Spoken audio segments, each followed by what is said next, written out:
invited me, they said that I will give the title talk.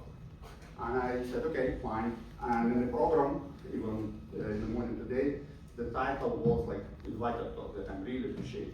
I really like invited talks. And it's the first time of mine to be in the INSI conference. And the previous slide that I mentioned, so you know that name Igor is associated basically with the assistant of Dr. Frankenstein. And you remember that Dr. Frankenstein did use some energy, electromagnetic energy, to create new life. And we use also the electromagnetic energy in form of light for some useful things like diagnostic purpose. Okay, so, but then they're saying that invited talk is not a good title. But before that, so it was mentioned that we have a bit of education, and then also the question from my side, who is the man on the picture? And you see, so there is a little clue for you, you know, that he wrote poetry, celebrated scientific discoveries and promoted science through the literature work. Who is that? Maybe others?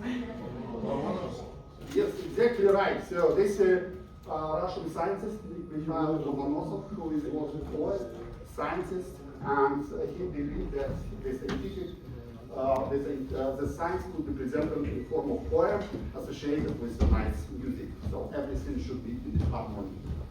So you will know why I'm talking about Lomonosov in a few minutes, but so that then came to the title of my presentation. So when the connectors asked me, so what would be the presentation, I said, okay, by Photonic studies in Aston. Okay, well, it's not funny. So it's not funny at all. I said, okay, so how about Photonic studies with stages in Aston? Oh, it's much better. So, but, you know, some people who are not from APT might ask, who is it? And I think some people know who is it, some not. So, he's here actually. So he actually one the person who I would say encouraged Aston and community around to start by photonics, and in his region the photonics area in the Aston.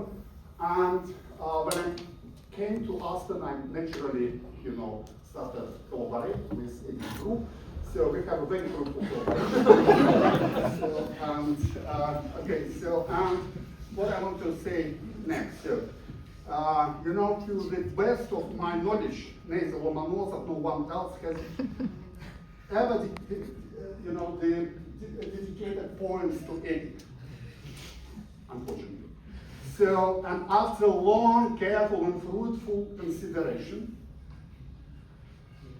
I decided not to break it. Okay, so now a story about for the INSI conference side. We used light, Prof light, and this real story. So some years ago, we used upconversion nanoparticles, and this light is strictly used what is the upconversion nanoparticles are.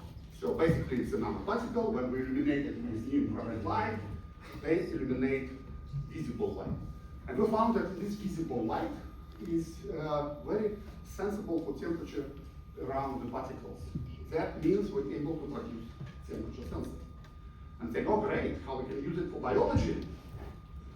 And we immediately thought that, okay, so that could be the temperature sensor, unique temperature sensor, but the question is like a classic question, which way is better to feed the animal with nanoparticles or temperature estimate, or the right temperature estimate. And in our case, the animal was water organisms, like shrimps.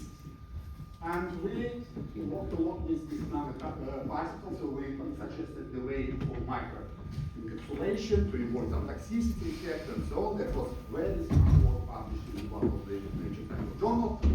So, and we feeded them on both sides. And as you can see, these nanoparticles are able to localize within the body of the water organism.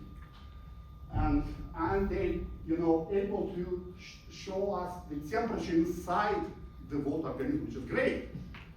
So, and we demonstrated that in a number of presentations, a number of publications. Then we found that excellent agreement with published data, in particular with secondary school science, because all the school boys know that shrimp's body temperature changes with the water around it, so it's usually the same as the water temperature. So we proved with a very smart way the very known fact. So then I should say that study was never supported by the Royal Society, by any other fundings and mental care. So and now if we have any IMC questions, so please don't hesitate to ask. Thank you for your attention.